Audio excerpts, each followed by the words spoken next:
What's really happening inside Gaza? After 2 years of war, most people still don't see the reality of daily life there. The media line spoke with 24 residents and brought together a range of voices that capture what it means to live among the ruins, how Gazans view the political landscape, and what they hope lies ahead. President Donald Trump's plan for Gaza, backed by the UN Security Council, faces constant violations of the ceasefire, with Israel and armed factions trading accusations over who is breaking the deal. Hamas still refuses to disarm, saying it will not lay down its weapons, while Gaza remains in turmoil. Yet even with all the uncertainty, life in Gaza keeps moving.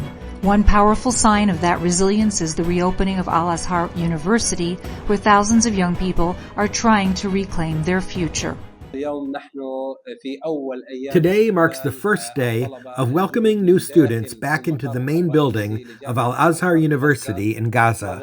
Even with the destruction, the years of war, and the weight of this conflict, students are walking through these doors determined to shape their own future, one they hope will bring peace, security, and stability. Al-Azhar University is in a remarkable moment. What you see here is the fulfillment of dreams passed down through generations. The campus is rising from the rubble with renewed strength and purpose, sending a clear message to the world. People here want to live in peace and stability. Our goal is to lift Palestinian society through knowledge and culture, not through anything else. Throughout the war, learning never stopped. The university relied on digital and online platforms to keep classes going.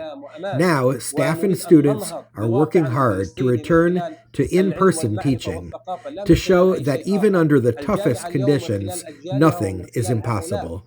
For young people in Gaza, education isn't just a personal milestone, it's a way to take back a life that war and constant ceasefire breakdowns keep pushing out of reach.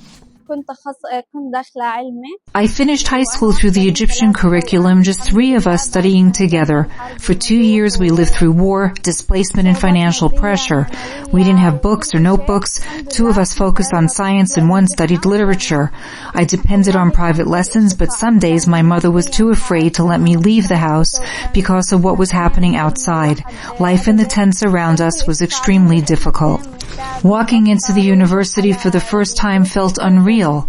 I enrolled in the architecture department. I've dreamed of studying architecture so I can design and build homes.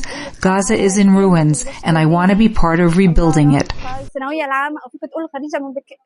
I finished high school and started university in 2023. I was so excited for that new beginning, but on October 7th the war started and everything changed. We lived in the Al Rimal neighborhood, one of the first areas to be hit.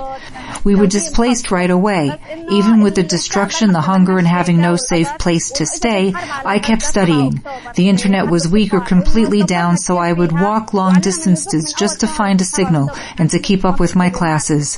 Thank God I earned a score of 95%. At first I planned to study history. Then I chose IT because I want to specialize in this field and excel in it to raise the name of Palestine. Coming back to the university felt unreal, like a dream. The buildings around it are destroyed, but the university is still standing, and that gave me hope that we can still build something even here in Gaza. Despite everything they've been through, many students refused to give up. They pushed forward, finished their studies, and held on to the hope that a real career and a real future is still possible. I finished my master's degree and came to Al-Azhar University today to present my thesis. You can see the damage around me, and you know how hard the situation is, but I still want to continue my studies. I have 2 sisters with me. One is an engineer, the other is a multimedia designer. We all share the same hope, that after the war, we'll find real work and build real careers. Ever since I was a child, I dreamed of becoming a dentist, but the war made that almost impossible.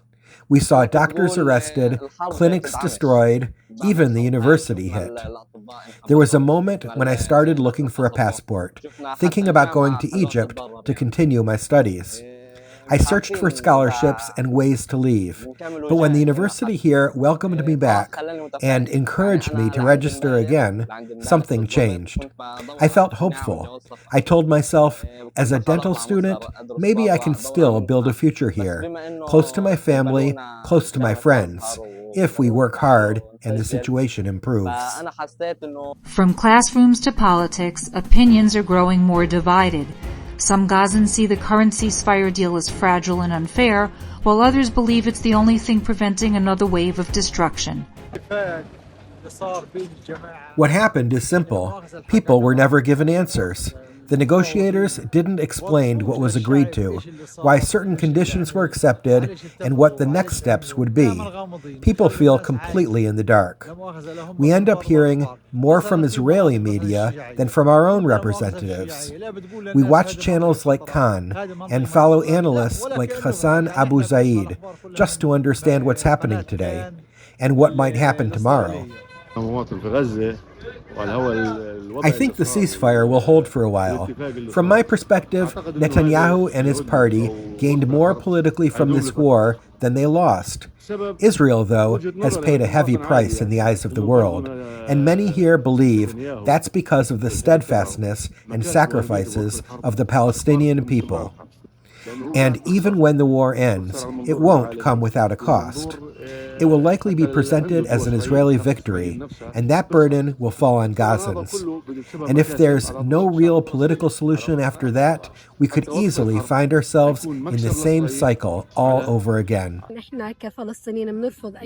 We reject any foreign government. We don't want an international force or an outside authority coming in to run Gaza.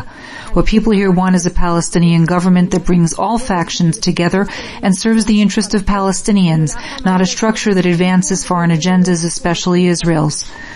Our message to any outside power, American, Israeli, or anyone else, is simple. Step aside and let us govern ourselves.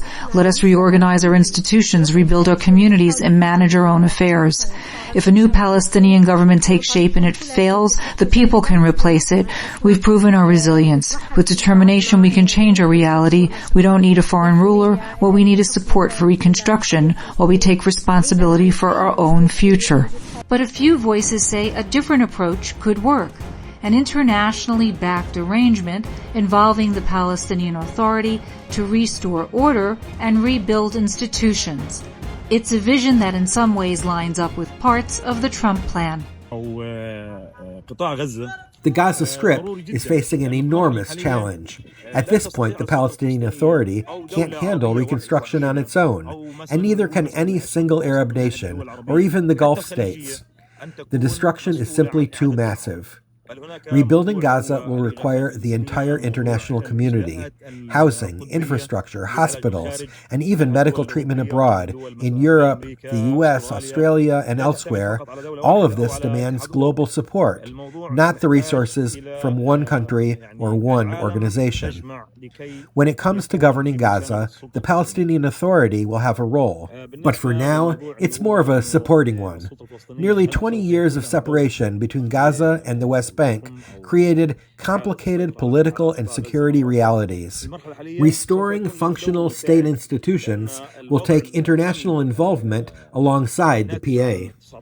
All these debates, the ceasefire, President Donald Trump's plan, the future of education, are unfolding while people are just trying to survive winter in tents. Look at where we're living. Look at this life. It's water on top of water, mud everywhere. There's nothing here. No real blankets, no doors, no furniture. We gather pieces of wood and whatever scraps we can find just to build something that feels like a shelter. We can't even afford plastic sheets. I'm embarrassed to show you how we live, but this is our reality. Everything is held together with ropes and scraps. I don't know if my wife will ever see a real home again, or if my child will grow up knowing anything beyond this mud. We keep saying, may God forgive us, and may God see our situation, because no one else seems to care. These voices reflect the reality of a long war, one sparked by Hamas, that has left more questions than answers. For many Palestinians, imagining a life beyond the fighting still reels far away. From Gaza, the Media Line reports.